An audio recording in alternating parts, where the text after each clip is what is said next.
So we've covered methods, we've covered results. So now we're moving on, right, in the process of our research, which you will be at very soon. If not already, you are in that place, depending on where you are with your proposal. But I think many of you are still sort of in the data collection phase. But once it's collected, once we have done the analysis, we have the difficult task, and I think it's a challenging task to write the discussion section. And I recommend to work on the discussion section before you work on more extensively on the introduction, because what you put in your discussion will have a lot of mirroring what goes in the introduction. And I've often find when I read manuscripts, I can sometimes tell when somebody has worked on the intro before they work on the discussion, because they're not nearly as connected as they need to be. And working on the discussion first before really doing too much work on the introduction section is much more useful. Hence, we will not talk about the intro until the next time. We'll really focus on discussion today. So I'm going to start sharing my screen. And I'll go in presentation mode. And excuse my big scarf that I have around my neck, but I'm battling a little bit of a tickle in my throat. It is fall here in Maryland where I am, although it's not getting too much colder yet. I don't know, Henry, it's been unusually warm this fall, but at night sometimes it can get a little chilly. And I think my kid must have some virus he picked up from daycare again. So who knows? I'm protecting myself. All right, so let's look at discussion section before we get started. And it follows a similar format like the other two webinars or other workshops we've done on methods and results. We're going to I'm going to talk a little bit about what the discussion section looks like in general, give you some suggestions about some of the most common, what I call rhetorical moves. And what I mean by rhetorical move is, what are some of the authors who have published a lot, who are being published? What do we see in discussion section? What kind of phrases are they using? How do they organize the information? How do they put the information together in a way that it's easily readable, understandable for their audiences? So we're going to analyze that a little bit with some help from some other resources. And then we're going to take a look at the example from the article that we've used in the past. And we're going to use this and the next time, one of the articles that Henry and his colleagues published a few years ago on, I think it was on plagiarism and academic misconduct in the Middle East. So we'll look at not the entire discussion section because it's pretty lengthy, but we're going to look at good chunks of it together. All right. So before we get started, I'm curious to hear from you, and you can use the chat. You can also talk about it if you want to unmute yourself. You can raise your hand if you know. I'm just curious, how would you describe the purpose of discussion section? So what is their purpose? And then also, what has your experience been reading them? Think back through, and you might have the different experiences, but think about it. So what is the purpose of a discussion section? How would you describe that? And what has your experience been like reading many, many of those sections in the past and currently, as well as you're collecting literature for your own work? And you can, again, use the chat, or if you want to talk about it, that is perfectly fine. So Asma, illustrate what I found in my research. And I like the word you use, the verb illustrate, because we're going to talk a lot about what is different in discussion versus results. We already chatted about this a little bit 3 weeks ago. You're explaining results. That's by explaining, illustrating, contextualizing is another word that I use a lot, put a context around something. Some people use analyzing the results, interpreting even, which is more of a social sciencey kind of humanities term, I want to say, than necessarily the hardcore sciences. Anybody else? Are these easy sections to read? Are these interesting sections to read? Do you read them all the time? Do you skip them? I mean, what do you look for in the discussion section apart from the illustration of the explanation of the results? Any other thoughts? Solve the issues that arise between the study's findings with other studies. Exactly. So there is this comparative aspect between my work or our work as for you and your research team, and what other people have published and found out about similar studies. That is a key element of a discussion section. Often people underestimate how much that needs to be a central part of the structure of the discussion section. Discuss unusual findings. Exactly. There, I've read an article, actually a few articles, and and opinion pieces lately, the past probably year or two, a lot about especially for medical researchers, saying that, we need to publish studies where we actually don't find what we set out to find. Because if we only, like, publication bias is real, right? We only tend to publish the quote unquote successful studies, or they get published more often, more frequently than the ones where we might not get what we're looking for. I find it too long to complete.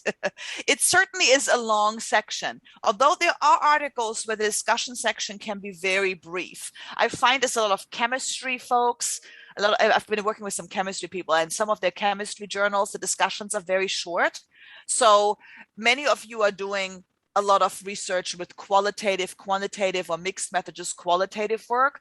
There, the discussion sections can probably tend to be very lengthy, often because of a lot of explanation. But in general, I would want to say the discussion section might be one of the longer ones. But again, it all depends on the context of the study, so it's hard to generalize that way. Do you find them, and it's actually, let me ask you this, since you also have been writing, you find them easy to write, hard to write? What's the feel out there in the group? If you think of all the 4 sections: intro, methods, results, discussion, maybe in abstract, the 5th one, I guess. Is this one of the harder ones to write? Is this easy? Does it write itself sort of magically? Wouldn't that be nice? Yeah, probably with AI. That's right. As I already said, it takes so long. It's the hardest one to write. No, I agree. I think that's most complex to write. Yep.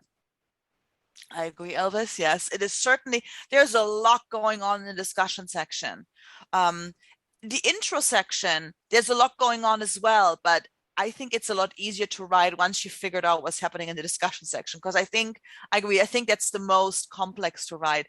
It's difficult to start and finish the section. That's interesting, Rahab. Like, it's tough to start, because where do you start, right? And then, like, where do you stop? Because you could, like, you don't want to write too much either. So that's a really good observation. I like that. So the writing itself happens, but where do you start and when do you stop? Yeah. What do you not include and what do you include?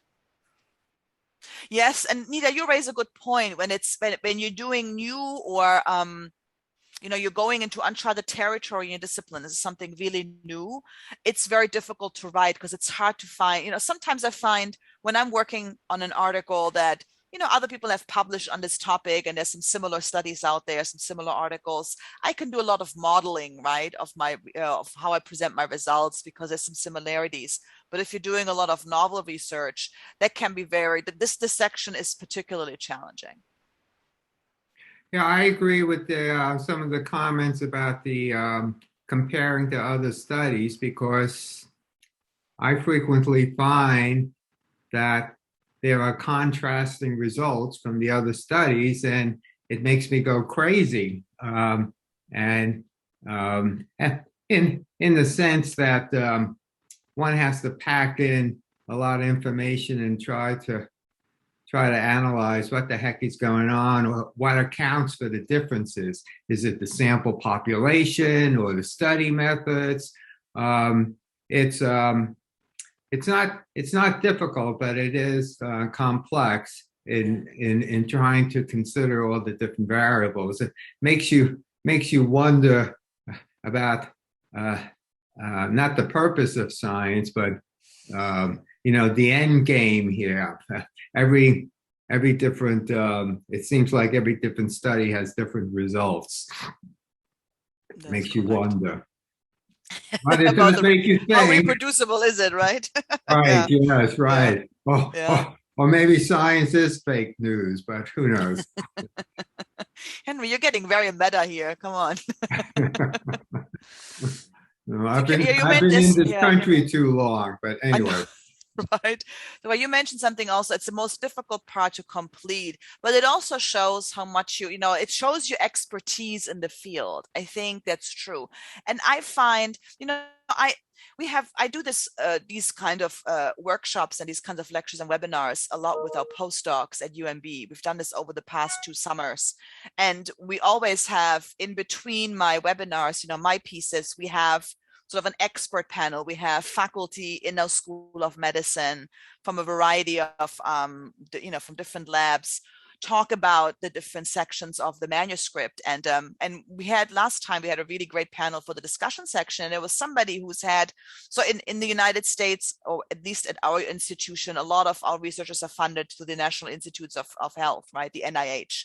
That's sort of the big funder of a lot of our research. And there's the R1 grant, the R1 grant. It's the big grant you get for several years, some multi-million dollars to support, to basically finance your research. And so the folks who were on this panel have been successful for decades in securing these grants over and over. So they're obviously, they're effective researchers and effective writers, because you got to be effective at grant writing, but also at publishing in, high impact journals or journals that are impactful in your field. And those 3 faculty, even they were saying, after so many decades of experience and doing nothing but publishing in a way, right? Researching and publishing, even they said the discussion section is the most challenging to write. So if you feel this is like, oh my God, this is the section I dread the most, I really struggle the most, I don't think it ever goes completely away. You just know that it's going to be a tough section. And what I'm going to review with you today, I'm hoping that compartmentalizing what happens in the discussion section will help you in the writing process, because at least you'll know, okay, I have to have this, I have to have something on this, something on this, something on this. So you can go about it a little bit more methodologically. And I don't think any of the information I'm going to share with you today is going to be brand new. You're going to recognize all of these things, I guarantee you. But, again, I want to just confirm for you all that even, Henry was saying as well, it's a complex piece to write, and he's published, a lot as well. It is the one that, is the most interesting section, I think, to read as a reader, which usually makes it the most challenging one to write for the writer. So let's get cracking here with our next slide. So I've talked a lot about this this triangular, Abir, you mentioned that it needs a comprehensive literature review. That's an interesting point, because there is a piece in the discussion section that reads like a literature review, but it needs to be tied to the results you're presenting. So it's not your traditional literature review. That really happens a little bit more in the introduction, which is, I think, why it's important to write the introduction section after you work on the discussion section, because you have a clearer idea what kind of literature to include. But there is an element of reviewing literature, bringing in existing studies in comparison with what you're finding. We'll take a look at that. So that was a good point, Abir. I just saw the comment here. So as I said, I talked a lot about this triangular structure, right? And really the hourglass structure. I'm going to draw this again here with my really bizarre drawing skills. So we're now in this bottom part of this hourglass, right? So we're starting very specific. We're coming out of the results section, right? Methods, results, very specific. And then the goal really in the discussion section is to broaden our readers' understanding of what our results mean. This means we have to start specifically with explaining what our results mean. And then what I like to, again, my favorite verb to use here is contextualize. And I'm going to contextualize. That's a jargony mouthful term. So when I use that, you'll know what it means. It means creating the context. So, and that almost always includes referencing other studies, so you have a comparison point with what your result mean, because otherwise we don't know what the results you have mean if you can't provide a point of comparison. So again, that bottom, that triangle is the structure for the discussion section, starting specifically, getting broader by contextualizing, and then doing some other things at the very end, which we'll talk about in a minute. Let me clear my crazy drawings here. Let me get out of this annotation tool. So again, we share with very specific results if you're studying. There's a really great trick that's kind of like a no-brainer that I'll show you in a second from an example in a few slides, how to do that, how to connect your intro with your discussion section in a really cohesive ways, which really from a reader's perspective creates a lot of consistency throughout your manuscript. But ultimately, right, what you want to provide information here that support your overall conclusion based on your data. You do have to, and one of the things that I always recommend to writers, and you probably are doing this automatically, you want to anticipate criticism. So you so this is one of the challenging parts. You have to write your piece while at the same time also thinking like you're the reviewer of your piece, which is schizophrenic in a way. It's difficult to do. And sometimes that can almost, I know some writers who really struggle with that because it causes them to not being able to say anything meaningful because they get drowned in like, oh my God, all the criticism. So you have to find a way to get through it. But anticipating the potential, and criticism might be too strong of a word, but maybe anticipating some comments by reviewers like, is it about the sample size, justifying a certain methodology, and so on, right? So what might a reviewer want to know more about? And if you anticipate some of that, it can reduce the impact of the reviewer's comment in the reviewing process. But it's really about, you're doing persuasive writing in, always, I think, but especially in your discussion section, you have to persuade your audience why your results are meaningful. And you do that, of course, by creating a context with other studies, but you also have to kind of come from a certain point of confidence about what your results mean. But you also don't want to be overconfident, like, our study shows that we can cure cancer forever, right? As an example, that's a stupid example, but you know what I mean. So you have to kind of find a balance between sounding authoritative and also not sounding too arrogant or too overconfident. That's another difficult piece to navigate. So we'll take a look at some strategies for that. And at the very end, right, it's really about ultimately describing the overall impact of your work. So what's the big picture? And this is the part where, there's some speculation involved, some interpretation, but you do want to include some of that. And it depends on how broad you go, depends on the kind of strength of your findings. And also it depends on the context of the conversations in your field in which you place your study. All right, so I love sharing this slide. It's a template structure that a colleague of mine from Stanford. I was like, Princeton, no, Stanford. Stanford University is one of the top universities in the United States over in the West Coast. And she's a scientist by training. I think she's a biochemist. I can't remember exactly her background, but she teaches a wonderful course. It's an online course on scientific writing. It's very extensive. It's with Coursera, I believe. I have the link to it later on in my reference slide, so I'll make sure I'll point it out. I have the link for this particular presentation. It's a YouTube video, 22 minutes on writing a discussion section. And so I really love the slide that she uses for like a template structure. Sanani uses this for a template structure for the discussion. So let me walk you through it, because that really is sort of your grid of your discussion section. And I have a lot of folks I work with in the past. They're like, oh my God, I use this slide now all the time when I'm writing my manuscript, because it gives you an idea of how to chunk, right? How to compartmentalize your information. So you want to start off with, sorry, I was too quick here or too slow with my mouse. You want to start off with a basic paragraph, basically stating, answering your question, answering your research question, answering your hypothesis. What's the main finding, right? And then, and if you have any key secondary findings, like, some related things, you can start writing about them as well, either in 1 or 2 paragraphs, depending on the length you have, how much time it takes you. And then you just want to start providing the context. I actually think I know some authors who provide the key finding and then provide context for that. And then they provide, so that would be then there's first or second paragraph, then maybe the secondary finding. I'm going to use the secondary finding here. And then some context. So you can play around with this as well, right? But the idea is that you write about what's the meaning of your result. We found that, like, what did you find? And then you immediately contextualize it with other studies. This is where the comparison piece comes in, the literature review. And this part right here, you might do this a few times, depending on how many findings you present, how many results you've included in your results section, and how you then group them in your discussion section. So I often find this can take a very, very long time. This is really the heart. Let me put a heart in here. Yay. It looks like a heart. I don't know what it looks like, but imagine this looks like a heart. Let me write it again. This is the heart of your discussion section and really the largest part.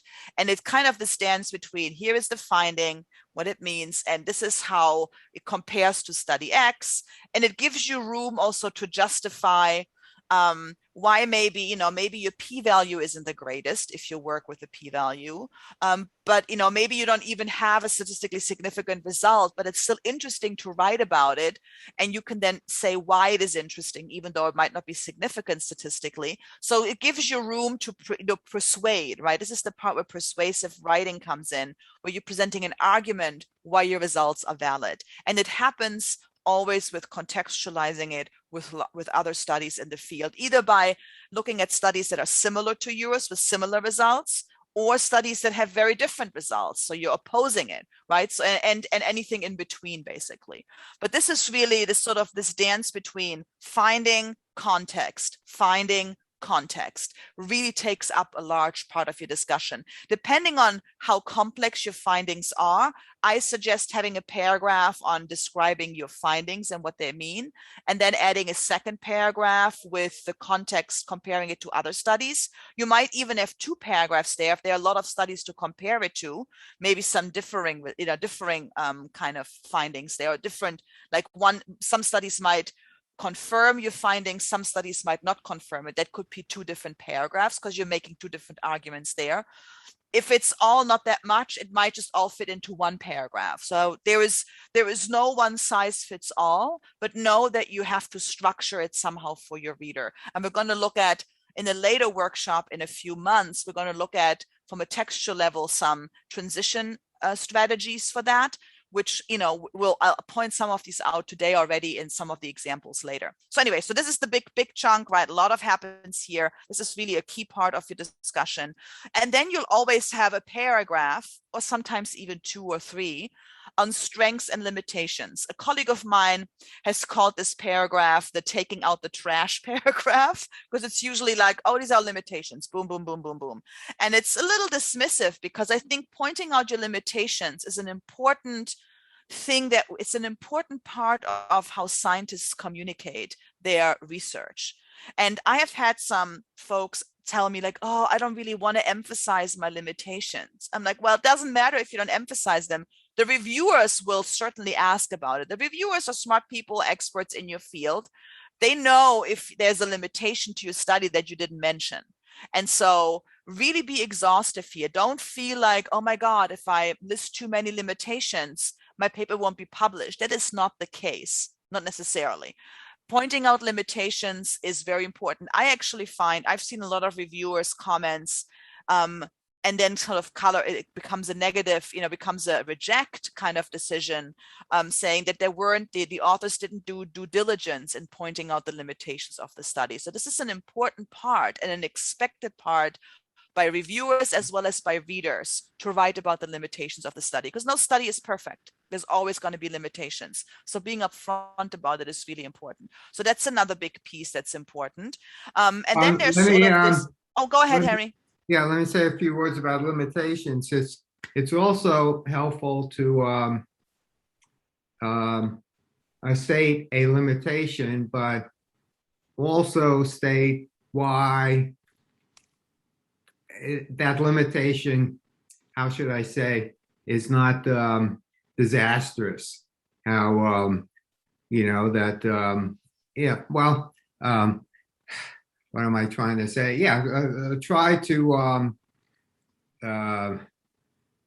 bring up the limitation and then demonstrate how, well, yeah, it's still worthwhile research. In fact, you may want to think about limitations. We have this phrase, a straw man, where you put down a limitation. A straw man meaning that, an inanimate object that you could, easily fight off. Okay, so in argumentation theory, if you bring up an argument that's a straw man, you could easily refute it. That's the word I'm looking for. So you could think of limitations that are easily refuted. Okay, and just to, something to think about. that's a really important point, Henry, and I'm glad you mentioned that. I forgot to kind of say, I think that's totally true. So, and I think that's what I mean by when I was talking about limitations aren't like the end of the world. On the contrary, I think they're actually, as you were saying, Henry, they're great opportunities to sneak in like a justification for why you're doing something. Like, yeah, the sample size will, but however, this is a novel approach. There hasn't been too much on this. So this is, it's almost like saying this is at least a start in the right direction. So that's one possible kind of argument you can present. But I also think I like the straw man theory. I remember reading about this years ago, the argumentative theory. So the idea is that, like think about some limitations that, you can easily kind of justify why they're there.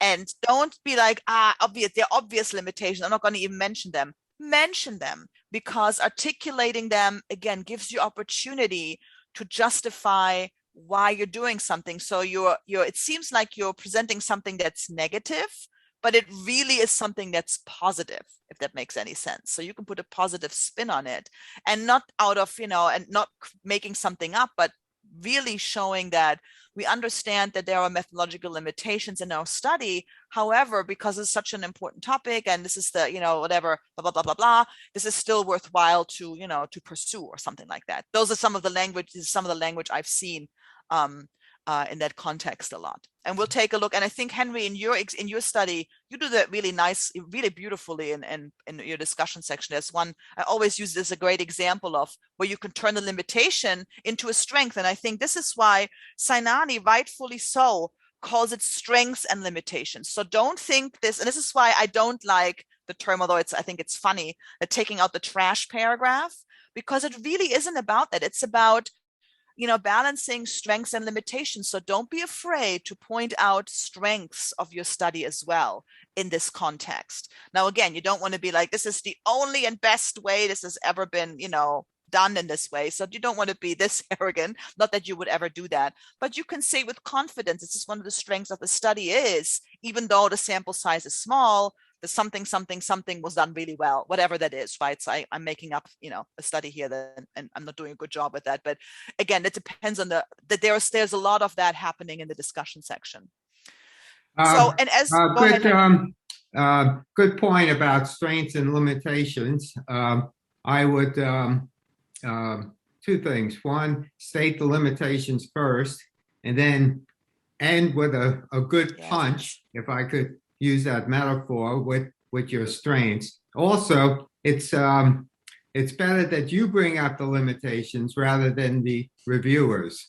You kind of like what's the it's a way to disarm the reviewers. Okay, if you think of it first and you have a response to it. Because often what I've seen in manuscripts that have gotten, lots of comments from reviewers, but were recommended for publication based on, doing some, definitely published, but doing some of the changes.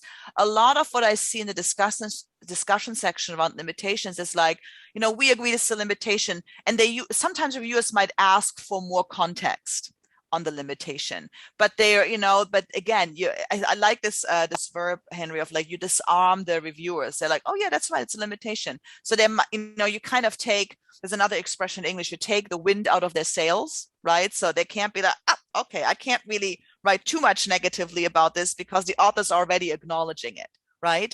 So, and I think it's a common practice, and don't feel like you have to, you don't. I think I worked with one person once, and and I'm not a great methodologist, so in the sciences at all. So I defer there to my wonderful colleagues in this program. But there was one article a couple of years ago that I worked with on with a postdoc, and even I realized that there was something like I think it was about sample size. That's about what I can kind of pick up. And this author didn't mention anything about the small sample size, and I'm like, don't you want to mention limitations? Oh, I'm afraid that if I do that, they're not going to publish my paper. I was like, well, I think you're not going to publish the paper if you don't do it, right? So this person was really afraid to point out an obvious limitation, but I think that's counterintuitive. So make sure you do due diligence with this section. And this could be several paragraphs, depending on how you structure it. But there's definitely have to be something in there that does that, and combine it with strengths. So you kind of really have an opportunity to present, to again, justify some of your, why you're doing things a certain way. So I put the triangle up here again, because we know we're moving into the broader section, right? With strengths and limitations.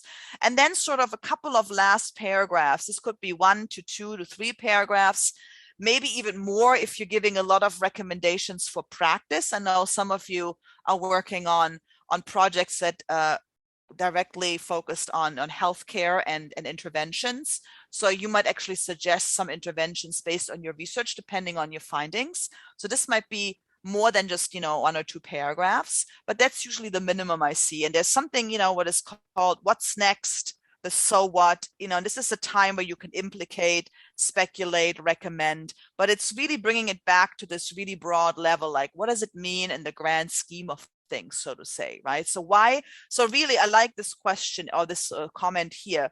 Tell readers why they should care. Don't underestimate, or don't think that just because you're presenting your research as objectively as possible, your readers will know why they should care. Tell them why they should care. Really be specific and clear about that, and direct about what are the larger implications of this. And some of the larger implications might actually be not super large, but they're important and relevant and need to be emphasized and written about. And then I always suggest, and this could be part of your conclusion, because I often get asked by writers like, do I need a conclusion at the end of your discussion section? It's interesting. It's always a good question, because I know a lot of very well-structured discussions that don't really have a conclusion paragraph per se, where it says conclusion. They often use this sort of so what in future implications for future studies, suggestions for future research as their conclusion. I think that's a very common strategy. So these 3 areas here really get into sort of conclusion area of your study, specifically the last 2, right? And it gives you an opportunity to, again, maybe restate your main finding, remind the reader of like, hey, this is what we found, and this is what it means in the grand scheme of things. And again, the level of detail here depends on the context of your study. It might just be future studies are needed on this and this and that, maybe a larger sample size, whatever. Or there might be, implications for policies, for healthcare directives, for who knows what, right? So that's really the structure of the discussion section. So you have some variety, or you can actually play around with. But if you follow this sort of template, thinking again about this triangle structure with these elements, if you cover these, you really are doing what is required and expected of you, more than required, what is expected of you in the discussion section. Let me clear my drawings and let me check if there's anything in the chat. We just did a limitation that we should also mention this limitation or try to minimize. Exactly, that's a really good point. So that's, if you have whatever you've done to try to minimize limitations, that's a great sort of strength, right, to bring into in that section of the discussion section, that part of the discussion section, to talk about, how you have actually attempted, you and your team have attempted to minimize any limitations. And that's right. And so Elvis, you're absolutely right. Integral aspects can be balanced by strengths. I totally agree with that. So just wanted to acknowledge those comments. Feel free to ask any questions, put comments. We're going to continue with a few slides, and I'm just going to show you some examples. So this is just a different way of kind of putting this template structure into just some bullet points.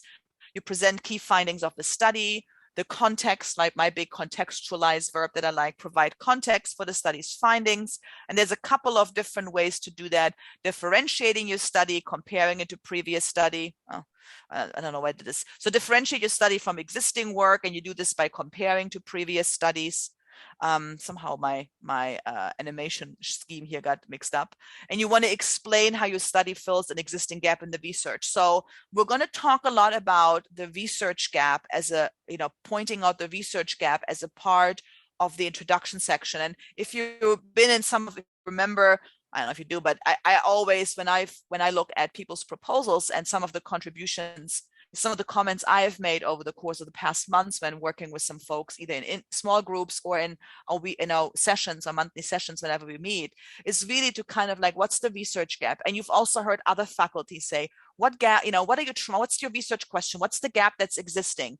And that is an essential feature of every scientific writing and scientific communication. And this is something you can pick back up in the discussion section after introducing it in your intro, right? That's where you have that really nice connection between intro and discussion section. The two most narrative parts, right? You're really telling a story here. So storytelling is really important. What's the story you're telling me about your results? So bringing it back to the gap and suggesting how your results fill that gap is another piece that you do as you contextualize your findings for your readers. Limitations of your study, I also should add strengths there. Connect to larger conversation in the field, the greater good, the big picture, avenues for further research, right? So just another way to present the information from the previous slide and give you some more verbiage around what's happening there. I talked about the outline of the results section in the previous 3 weeks ago in the previous lecture that I gave, a webinar that we did. You have chronological order, topic or experiment, general to specific, most to least important. You can use that to structure that first part of your discussion section, or the key part. In which order are you going to present your results? If that you're going to be analyzing, discussing, contextualizing, interpreting, and so on, right, in the discussion section. It's helpful if you can, if that mirrors the way that you've presented them in your results section. That's not always possible, but if you can, that's really helpful. So just a reminder here, Ainsley, in his article on the results section, suggested those 4 ways to organize in what order to present the results. You can use that to structure a part of the discussion section as well. So don't forget that. I do want to say something about hedging, because hedging is an important rhetorical move, rhetorical strategy for any scientific writing, but certainly for the discussion section when you present the level of certainty, in a sense, of your results, right? So hedges, according to her, this is from a wonderful chapter in a book, The Scientist's Guide to Writing, that it's one of the books that I frequently recommend. I use it in one of my classes. And Hurt defines hedges as words or phrases that limit or fine-tune the strength of a claim. So for examples, it is likely that an alternative interpretation, and I've put the hedges here in italics and in bold. So these are the hedges, right? So they kind of limit the strength of your statement. If correct, we can assume the data indicate that. That's probably a phrase that I see, if not in every research article, then in most, right? And I think as scientists, and as academic writers, we have adopted these as natural parts of the way we present information, and that's a good thing. But just know that using those can really help presenting levels of certainty and kind of modulate that, like, hey, rather than saying we're going to cure cancer for everyone, saying this, this approach might have an effect on curing, I don't know, cancer recovery rates for cancer patients, or whatever the context is. So that's what hedging means. Are there any questions about hedging? Sometimes folks have some questions about it. I want to give you the space to ask anything. You don't want to overhedge either. So it is most likely that possibly we can assume that's a little bit too much, right? But using those strategically when you're contextualizing your results and presenting a level of certainty to them, it's expected and necessary to do that. Let me clear the annotations here. There we go. So much about hedging. And I mentioned this earlier, and this is a suggestion that Ainsley gives in this really nice, in these article series that he's written for clinical chemistry on scientific writing. And he has, of course, one on the discussion section as well. He suggests that the last paragraph, like the end of the introduction, where we present our research question, how we're going to go about it, to have it mirror that first paragraph in your discussion section.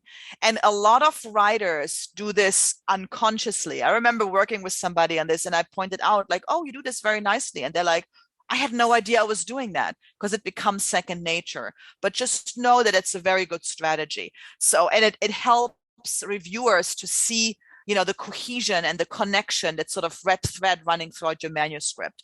So here's an example that Ainsley gives from an article on chemistry. So I don't know what this is really about. So I just want you to look at, so in this sentence, this is the end of the introduction, where the authors present what they're going to be doing. We therefore investigated whether, beta-selectin, vascular lipoprotein binding molecule, and interleukin-6, what is it, gamma or something like that? I'm terrible with my Greek letters, so anyway, play a role in the vascular inflammation, yada, yada, using a herpes simplex virus type.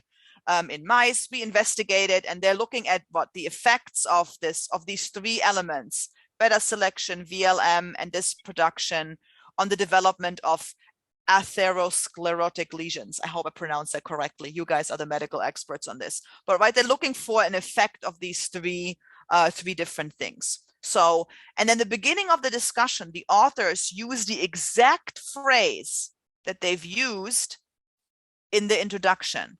In this study, we investigate, as a reminder, remember, reader, in this study, this is what we investigated. And then our results show, here comes the main finding, that in mice, so they're telling me of all these three, this IL-6 something, number one appears to play a role in the vascular inflammation. So that's one effect. And the other effect is it increases the development of these lesions, right? So it mirrors the way, of course, in the introduction section, it doesn't tell me yet what they found, but here, very clearly, very effectively, very directly, here is what our results show, two main findings. And of course, there's going to be more findings and results discussed in the discussion, but here is the main answer to the research question. And that is the first paragraph of the discussion, mirroring the last paragraph of the introduction section. This is something I encourage you all to work on as you are revising your manuscripts once you continue, of course, and you finish your research.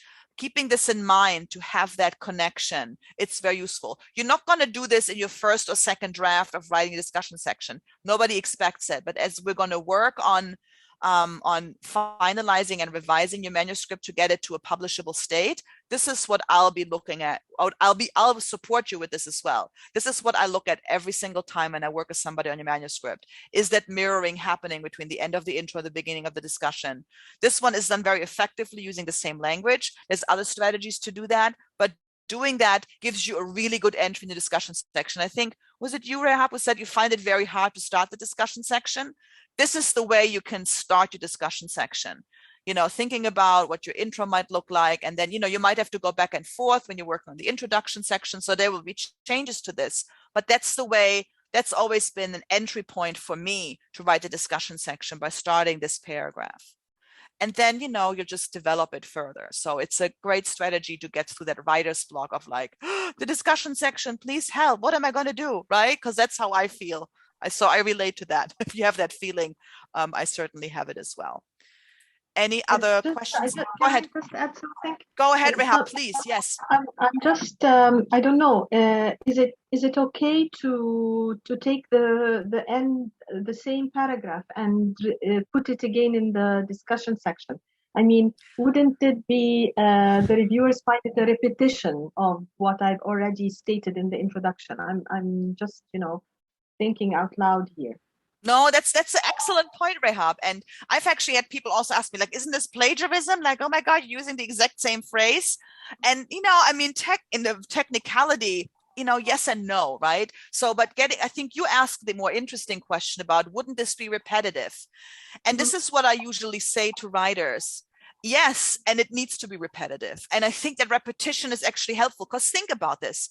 If you're a reviewer, you're reading the intro section, you spend time on the methods and results, and then you read the discussion section. By the time you get to the discussion section, whatever's at the end of the intro section isn't going to be fresh in your mind. So you're really helping the reader here to reconnect with, what's the study about again? Oh yeah, that's right. Let's continue. So it's a rhetorical device to help your reader. And that repetition is a good and a welcome one, I would argue.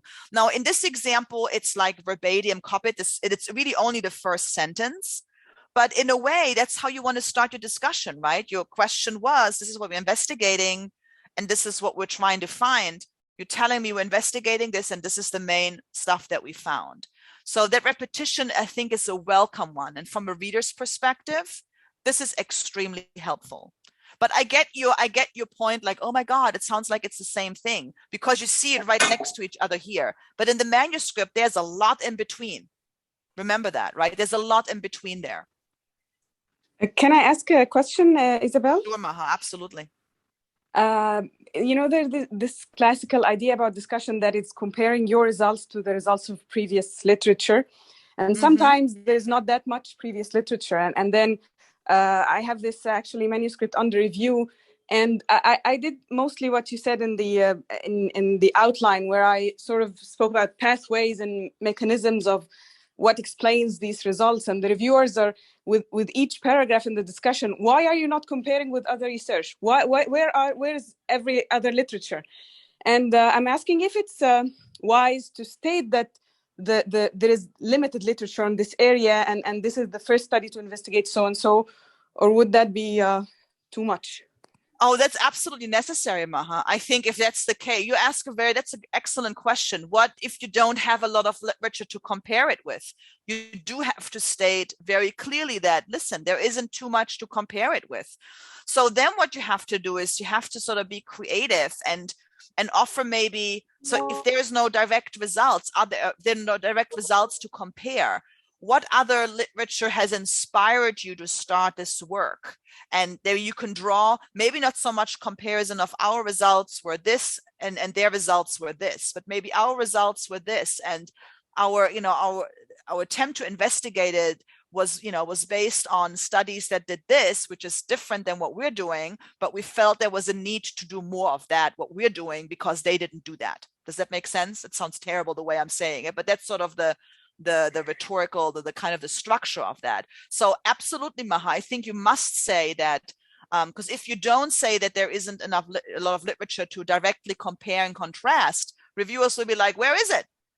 Like, why you're not doing this? But if you're telling them why you're not doing that, you're doing something else, then that will mitigate that. Does that make sense, Maha? Does it answer your question? Yes. Thank you very much. Yes. Sure. Thank you. Sure.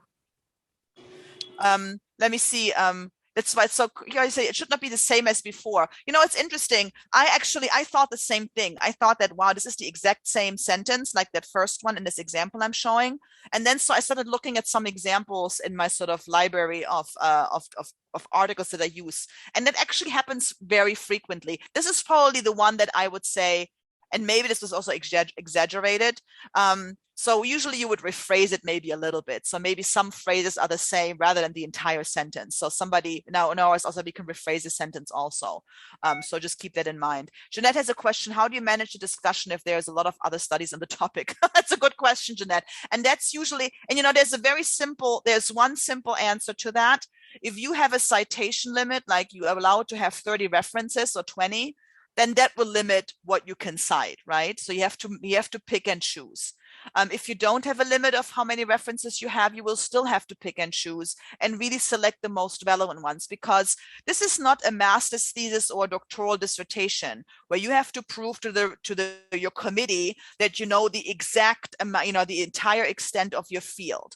This is an article on a specific topic, so don't do too much either. And I think that's often, and unfortunately, that's the difficult part. If you have a lot of literature, is to select the one that's most relevant. But you cannot reference everything that's relevant. You choose the most relevant ones. And I find it helpful when you have a limit on how many references you can have per article. That can help you structure that. So I hope that it answers your question, Jeanette. If not, put something in the chat and I'll put something. Elvis, logic makes sense because we have to write discussion section. Yes. Oh, good. Thanks, Elvis. I thought it was a question. Yeah. So, and this is, I think, Elvis, you put it very beautifully there. So the discussion section is, is the heart where you really get into what your results mean. If you write a beautiful introduction section before you do this, you might have to go back and change a lot of it, if not all of it. So my suggestion is work on the discussion, figure out, your structure. What are your main findings? How you compare and contrast them? And then your introduction will be much easier to structure because you know where you want to get your reader to. So think of the introduction as sort of, I don't know, I'm going to use an example here because my kid has been watching a lot of videos of like water slide parks, those parks with big water slides. Think of the introduction as a large water slide. and it gets you to the end of the pool where your discussion is. So boom, this is how you want to get your reader there. It's maybe a stupid example, but that's the one that comes in my mind. It's really a way to prep your readers towards being able to understand more about your results in the discussion section. And ironically, you have to read it before the discussion section, ideally. That's the way it is, structured, but you write it really as the last one because it's easier to write when you have a better idea what exactly you're trying to address in the discussion section. All right, I hope I answered all these. How are we doing with time here? Oh, 5 minutes, great. You guys have such wonderful questions. That's awesome. And we might not get to the example of Henry's article, which is a shame because it's a really good discussion section. So I'll put together a little activity on the Moodle for us and then let you know about it so we can continue that. Because I think this is the section. Methods and results also work. I'm not saying they also work to write, but I think they're easier to write because they're so concrete about what did you do, what did you find? Although what you find sometimes can also be complex depending on the nature of your study. But the discussion section really has that added level of complexity and sort of the stress factor of like trying to please reviewers and not getting too many nasty and crazy comments back. So let me advance some of my slides. So just want to point out here's some phrasing, and I encourage you to start looking for phrases in articles that you're currently reading to be used in your own discussion section. So here is a paragraph, another example from Ainsley about comparison. How can you compare your results with other studies, either in one paragraph as you present the result in a separate paragraph. And so you have phrases like previous studies have found. A second study has also showed that. And then you have here the results of our study not only confirm an association, but also show that overproduction, blah, blah, blah. So this sentence clearly states how this study that the authors are writing connects with these two studies that they have here, number one, number two, but also offers an explanation and context for what else they're doing on top of what these previous studies have found, right? So again, here the authors are successfully using previous studies to differentiate, to compare and connect their results to previous studies, but also differentiate them and show the unique contribution of their study. So it's a very complex kind of argumentative thing that's happening here. But but it happens because you're comparing and contrasting with other studies. Okay, so just an example and just for some of the phrasing. So again, I think Henry has mentioned this a couple of times in some of the sessions that we were in, not looking at the articles just for content, which is important, right? Because you need that for your studies, but also look at them as writing samples. Like how are other authors using language to express and to do these rhetorical moves, to structure their texts? Okay, let me see, I have another example here. Here is some language about limitations. Another limitations is that. And this is we see something similar later on in Henry's one. We'll do this on the Moodle. But although our results show, right, I love this one. Although they show that, plays a role, its contribution could be primary or secondary in nature. And so here the authors, and this is again, I don't understand the exact study. So I just want you to look at the way the phrases are operating here. Our initial evidence when combined, supports a primary effect. However, we did not construct a serum, blah, blah, blah. So here, thus we cannot discount the possibility. So in a way, they're pointing out the limitation, but look at the complexity and the justification of why this limitation might be there, right? And so it doesn't take away from the impact of the finding. It just explains why it doesn't do certain things compared to other things. So again, pointing out the limitations is not just like saying, this is terrible and this is bad and whatever, all this stuff shouldn't be happening. It says, this is what happened. This is how we did it. We are aware that these might not be, there might be some limitations to it, but at the same time, it gives you another opportunity to justify why you did things a certain way and why your results are still relevant. Right. So I really like these examples. And this is, again, a very technical example. We'll look at in the Moodle activity. We'll look at one from this was a qualitative study that Henry and his colleagues wrote, similar to some of the studies you are doing. And we'll see some, different way of presenting the material and maybe more applicable to your particular context. Let's see. I have another. Let me see. just about, Ainsley mentioned this in his article, to give credit where credit is due. So if other researchers have successfully used the same procedure, that's a nice way to kind of nod to your colleagues, right? Because we're trying to be collegial, even though sometimes reviewers are anything but collegial. But that's also their job, right? Their job is to be critical, not necessarily in an unkind way, but critical nevertheless. So if there's an opportunity to do that, I encourage you to do that. So here's an example for that.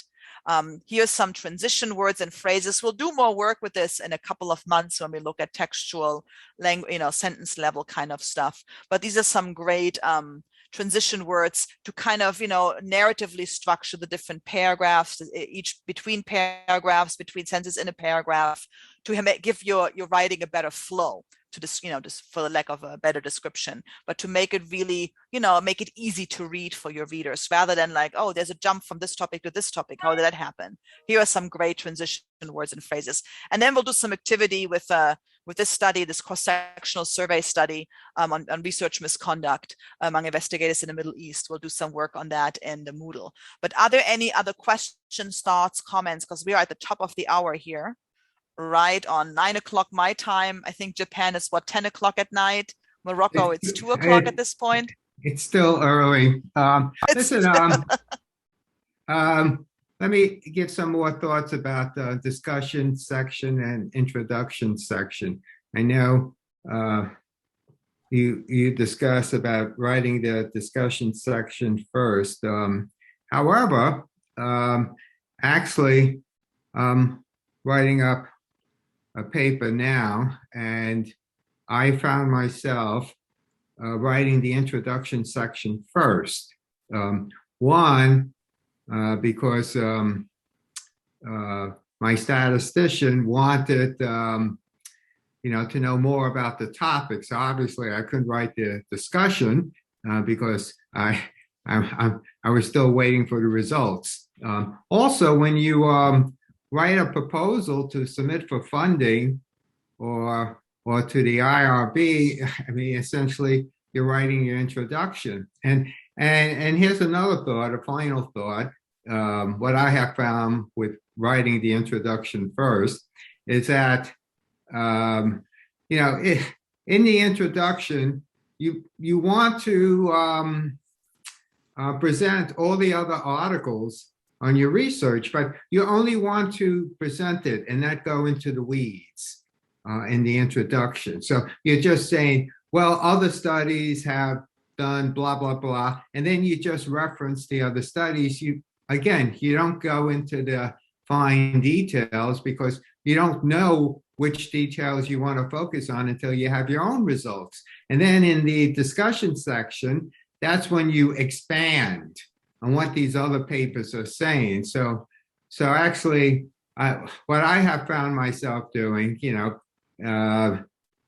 because I tend to write too much, is that in the introduction section, I tend to, at the first draft, I tend to make it long because I want to discuss other people's results. And then I say to myself, no, wait a second, I don't have to do this. That's just making the introduction too long. We don't want to know the details of the results until they have your results. So actually, I've been sorry to go against what might be conventional wisdom, but I think the introduction, well, I mean, see for yourself. That's all I can say. Which one works best for you? That's a good point, Henry. And I think what you mentioned in particular, I mean, when you start writing or working with an article, a manuscript, you will have done already a significant amount of work thinking and conceptualizing this research study. Either you have written parts of a grant to get it funded and or a research proposal to get it approved by IRB. So you've already essentially written, as you were saying, Henry, a level of introduction. I think, and it also depends, Henry. I've done both, and I have done both, spent more time on the discussion section before on the intro and vice versa. And in my experience, when I'm really familiar with a topic and with an area of research, I sometimes find that spending time on the introduction before too much time on the discussion is helpful. But if it's an area that I'm just getting into and I haven't done too much work on, I find that only having sort of a sketch or a draft of an intro and spending some more time in discussion is worthwhile. So there is, I think, the conventional wisdom. A lot of the practice is that a lot of researchers, especially because they're producing a lot of articles, a lot of manuscripts coming out of their research, is to, find it more effective to spend time on the discussion section before finalizing the intro. But either, there's no right or wrong, really. This is sort of what has worked for most people. Yeah, You need to whatever works for you. know a direction. Yeah, and Jeanette asked the question Yes. about including all the references. Won't the reviewers ask about the missing articles? But if one, you could just easily list all the articles in the introduction without really discussing it. And two, if you don't, reference all the articles in the intro and you do it in the discussion section, the reviewers are not going to be able to say, what about the missing articles? Because you discuss it in the discussion section. And also think about this, when you're trying to determine the research gap, haven't you done the literature review already? Yeah. And if I may add to that, Henry, to ask Jeanette, it's a great question you're asking. And, and you probably have experienced this with reviewers, where reviewers suggest you should also cite this particular, and why wasn't this cited? And that's because they're recommending their own articles. Very often that happens, especially if you realize that the same reviewer recommends 3 or 4 studies by the same authors. Chances are that person is recommended. And sometimes people recommend their own studies and it makes sense, right? And sometimes they do it because it's their second nature. So if you're reviewing, I would always be cautious of pushing your own work, just to add to your H index to get your citations up. And you can include somebody else. I mean, I have to say, when I've gotten feedback from reviewers and they said, oh, there's some essential studies should also be, how about this study and this study? I would give it some thought and take a look at it. And I'm like, oh, that's a good point. I probably should include this. And I either just add the reference and cite it. I might even add a sentence about it if I think it's necessary. Like, that's the decision you can make in the review and revision process. But the fact, Jeanette, you're never going to be able to include everything on what you're writing about. So you got to let go of that, right? So don't feel like, and I don't think somebody will reject your manuscript because you've to cite 1 or 2 studies. Now, what they might feel is that your initial conceptualization of the study didn't include an important framework that they think is important to answer this question. That's then something that you have to figure out, and you can justify in a response and so on. But people will always suggest additional resources, and the bottom line is there is limited amount of space. And also know this, that whatever you're citing in the intro doesn't have to be the exact same thing you cite in the discussion. You can cite things in the discussion section and contextualize them. You might have not cited in the intro. That is absolutely normal. And there's no, basically, like, if you don't cite it in the intro, don't put it in the discussion. That is not correct. That is not an piece of advice that I would give any writer, and I've seen given to writers. And then I think, Nora, you had another question about specific tense. In general, it's a present tense kind of feel to the discussion, right? Because it's about the present tense relevance. Like, but you saw, like, we found that, like, that's of course in the past, but then when they describe the results, it's usually present tense. If you're summarizing previous research, you can choose between past and present tense, but the general feel of a discussion section is that it's predominantly present tense because it applies to the present situation. So there is room for both past and present depending on what you're describing in the discussion section.